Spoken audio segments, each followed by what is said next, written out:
Ngizwe lapho kufele khona inkonyane angisumuntu uthanda ukuthemeleza mangikhuluma umfethu ukunikeze i2 minutes amen. Igama lami ngicela ukuzintroduce ushilo wathi uNkosenye wakaMfeka angeke ngithi ngumfana ngobaba vele yabona ngikhulele khona lana eSoweto kodwa ngokuhlala ngihlala eIsrael ngoba siyafika isikhathi sokuthi ube indoda nawe uphume ekhaya uyozakhela umuzi wakho amen. Ngikhonza ebandleni eliHead of Christ ngiphethe uBishop Motha bazalwane ngenzela ukuthi no socabanga ukuthi sengishintshile ngisashintshi ngikhonza khona amen. Ngirepresenta inkokheli bazalwane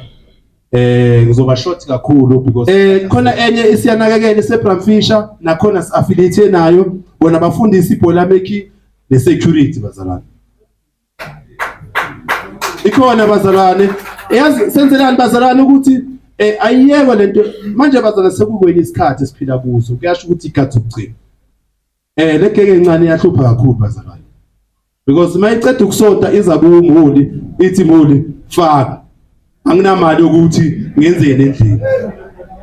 uyabona and emomzama ngokuthi ayimfana nayo imali yokugibela i70 rand makafika ntambama endlini sekapost bemihabi namabhiyanyana ethu ngale mali bokuthi wena agibele ngaya kuye ngaye esontweni bazalwane. So we are trying to get rid of him.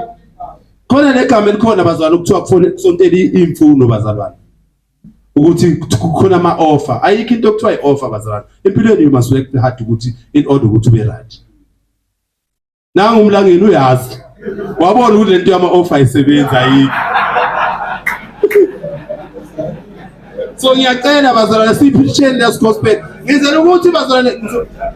ngizela ukuthi ngizotethela imibuzo bazalwane if khona umzalwane nombuzo and then sivale bazalwane because bazalwane iqiniso ukuthi bazalwane ukuba mawunenhlanhla waba nomholi okusizayo ngasamthini akusuka ukuthi uyakubhadala lo mholi naseBhayibhelini Mbatha uJesu wayebanikeza igwayi isiqubu mara ngifuna ukuya lapha so nasekuqaleni bazalwane if ubheka kahle abaholi umholi bekasebenzelwa into emsebenzelayo mawumprofeti uprofeta kwakho bekwenzela ukuthi kugcwala igulane lapha kwakho. So asikwazi namhlanje kuliwe ukuthi just because umholi ukwazi ukusiza abazalwane bese nithi lo ubhadala abantu ubani umuntu ongabhadala umuntu. So bazalwane asenzeni i-environment emasontweni ekwazi ukuthi kusiza abazalwane because ekugcineni bazalwane singawushaya usimente senzeni mara ntambama ubhekene nawe